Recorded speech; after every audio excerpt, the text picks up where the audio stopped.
Hi guys, welcome back with me again in this channel.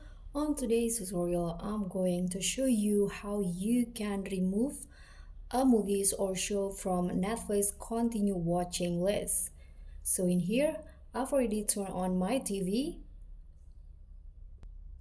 And then for the first steps, let's just open the Netflix app. And in here you can choose the profile that you want to delete each show. So for example, I'm going to delete from this profiles right here. You can just find the continue watching list. So this is my continue watching list. Just find the one that you want to remove or delete. For example, I'm going to delete this one. You can click on a show or movies, and then here what you need to do is just scroll down until you find this option, delete from watching list. Just click on that.